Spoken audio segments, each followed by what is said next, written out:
ಈ ಇಬ್ಬರ ನಡುವಿನ ಜಾಹೀರಾತು ವಾರ್ ಮಾತ್ರ ಜೋರಾಗ್ತಾ ಇದೆ. ಕಾಂಗ್ರೆಸ್ ಪಡೆ ಜಾಹೀರಾತು ಕೊಟ್ಟಿತ್ತು. ಆ ಜಾಹೀರಾತಿಗೆ ಈಗ ಬಿಜೆಪಿಯಿಂದಲೂ ಕೂಡ ಕೌಂಟರ್ ನೀಡಲಾಗಿದೆ. ಕೈಪಡೆ ಜಾಹೀರಾತು ಟೀಕೆಗೆ ಬಿಜೆಪಿಯಿಂದಲೂ ಕೂಡ ಕೌಂಟರ್. ಕಾಂಗ್ರೆಸ್ ಡೇಂಜರ್ ಅಂತ ಕಮಲ ಪಡೆಯ ಜಾಹೀರಾತು.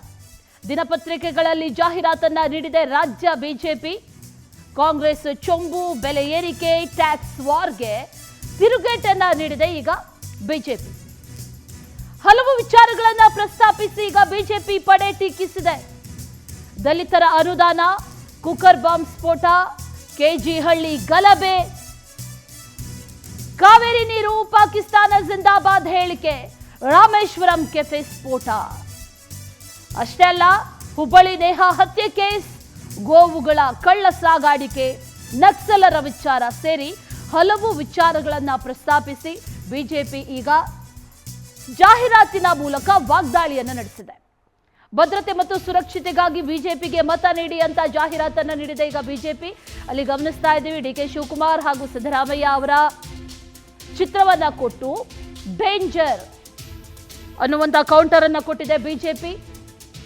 ಈಗಾಗಲೇ ಕಾಂಗ್ರೆಸ್ ಕಳೆದ 3 ದಿನಗಳಿಂದಲೂ ಕೂಡ ಒಂದಷ್ಟು ವಿಚಾರಗಳ ಬಗ್ಗೆ ಟೀಕೆಯನ್ನ ಜಾಹೀರಾತಿನ ಮೂಲಕ ಮಾಡ್ತಾ ಇತ್ತು. ಈಗ ಅದಕ್ಕೆ ಕೌಂಟರ್ ಅನ್ನ ಕೊಟ್ಟಿದೆ ಬಿಜೆಪಿ.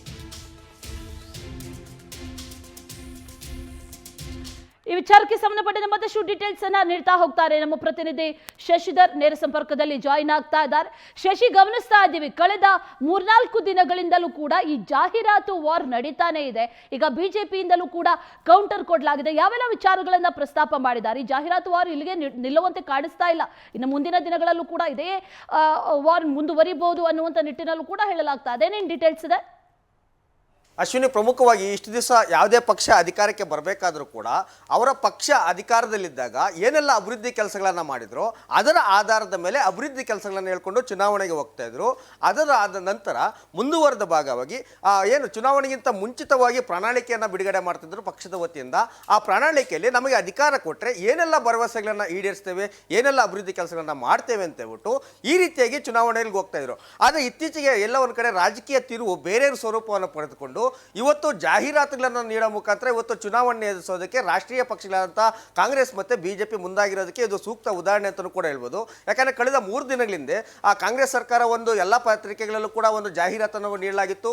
ಆ ಪ್ರಧಾನಿ ನರೇಂದ್ರ ಮೋದಿಯಿಂದ ರಾಜ್ಯಕ್ಕೆ ಮತ್ತು ಇಡೀ ದೇಶಕ್ಕೆ ಚೆಂಬು ಸಿಕ್ಕಿದೆ ಅಷ್ಟೇ, ಅದನ್ನು ಬಿಟ್ಟರೆ ಬೇರೆ ಏನು ಸಿಕ್ಕಿಲ್ಲ. ಅಂದರೆ ಪ್ರಧಾನಿ ನರೇಂದ್ರ ಮೋದಿಯವರು ನಮ್ಮ ರಾಜ್ಯಕ್ಕೆ ಕೊಡಬೇಕಾದಂಥ ಏನು ಟ್ಯಾಕ್ಸ್ ಆಗಿರ್ಬೋದು, GST ಆಗಿರ್ಬೋದು, ಅದೇ ರೀತಿಯಾಗಿ ಅಭಿವೃದ್ಧಿ ಕೆಲಸಗಳಿಗೆ ಮತ್ತು ನೀರಾವರಿ ಯೋಜನೆಗೆ ಅನುದಾನ ಆಗಿರ್ಬೋದು, ಮತ್ತು ನಮ್ಮ ರಾಜ್ಯಕ್ಕೆ ಬರಬೇಕಾದಂಥ ಅನುದಾನವನ್ನು ಕಡಿತಗೊಂಡಿದ್ದಾರೆ. ಹಾಗಾಗಿ ಮೋದಿಯಿಂದ ನಮ್ಮ ರಾಜ್ಯಕ್ಕೆ ಕೇವಲ ಚೆಂಬು ಸಿಕ್ಕಿದೆ ಮಾತ್ರ ಅಂತ ಹೇಳ್ಬಿಟ್ಟು ಕಾಂಗ್ರೆಸ್ ಅವರು ಹ್ಯಾಡ್ ಕೊಟ್ಟಿದ್ದು. ಆದರೆ ಮುಂದುವರೆದ ಭಾಗವಾಗಿ ಮೊನ್ನೆ 2 ದಿನಗಳ ಹಿಂದೆ ಮತ್ತೊಂದು ಜಾಹೀರಾತನ್ನು ಕೂಡ ನೀಡಿದ್ರು. ಯಾಕಂತಂದರೆ ಮೋದಿಯವರು ನಮ್ಮ ರಾಜ್ಯಕ್ಕೆ ಎಂಟ್ರಿ ಕೊಡ್ತಾ ಇದ್ರು. ಅದೇ ಸಂದರ್ಭದಲ್ಲಿ ಮತ್ತೊಂದು ಹ್ಯಾಡ್ ಕೊಟ್ಟಿದ್ರು.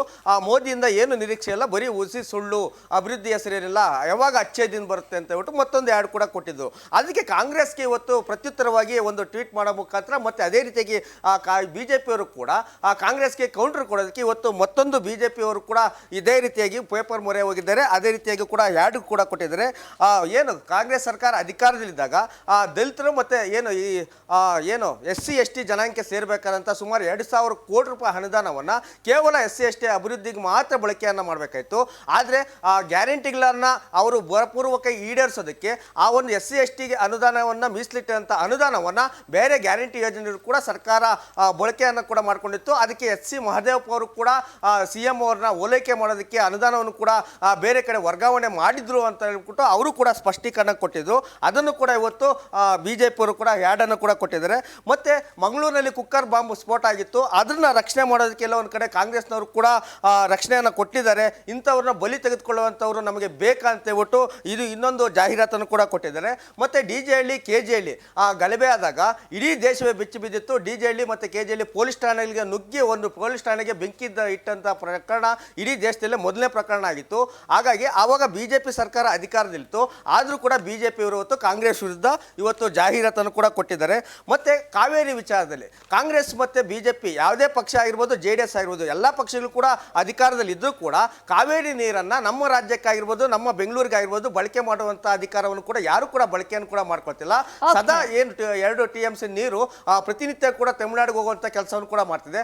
ಆದ್ರೆ ರಾಜ್ಯ ಸರ್ಕಾರ ಕಾಂಗ್ರೆಸ್ ಇರೋದ್ರಿಂದ ತಮಿಳುನಾಡಿನಲ್ಲೂ ಕೂಡ ಓಲೈಕೆ ಮಾಡೋದಕ್ಕೆ ಕಾವೇರಿ ನೀರಲ್ಲಿ ಕೂಡ ಅನ್ಯಾಯ ಆಗ್ತಿದೆ ಅಂತ ಹೇಳ್ಬಿಟ್ಟು ನಮ್ಮ ರಾಜ್ಯಕ್ಕೆ ಬರಬೇಕಾದಂತ ನೀರು ಕೂಡ ಸಿಕ್ತಿಲ್ಲ ಅಂತ ಹೇಳಿ ಕೂಡ ಹೇಳಿದ್ದಾರೆ.